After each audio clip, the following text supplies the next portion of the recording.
ముముక్షత్వం, మహాపురుషుల సేవ, ఈ మూడు దుర్లభం. మిత్రమా, రాజు మంత్రి ఇద్దరు ఉద్యానవనం పోతుంటే మధ్యలో సన్యాసి ఎదురయ్యాడు.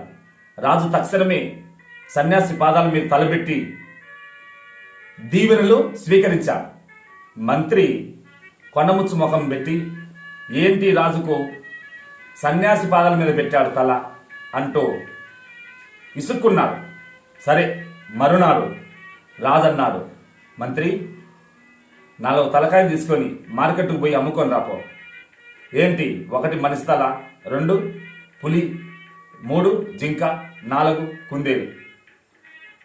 మిత్రమా, దారిలో పోతుంటేనే 3 తలకాయలు మాత్రం కొనుక్కున్నారు, 4వ తల మాత్రం మనిషి తల ఎవడే గాని కొనలేదు. ఇదేమిటని రాజు దగ్గరికి పొద్దుదామన పోయి, రాజా ఇది ఎవరు కొనలేదు, అయితే ఊరికే ఇచ్చిరాపో. ఊరికి ఇచ్చినా కూడా ఎవరు తీసుకోవడంలే, తిడతా ఉన్నాడు. అప్పుడు మంత్రి వచ్చి, రాజా, నాకు సరైన గుణపాఠం బోధించావు. ఊపిరి ఉంటేనే ఈ తలకిలువ, ఊపిరిపోతే దీనికి సిలువే. కనుక అసలైనటువంటి జ్ఞానంతో నన్ను కళ్ళు తెరిపించావు, భద్రంగా జీవిస్తాను అని జ్ఞానం కనువిప్పు కలిగింది. జై భారత్.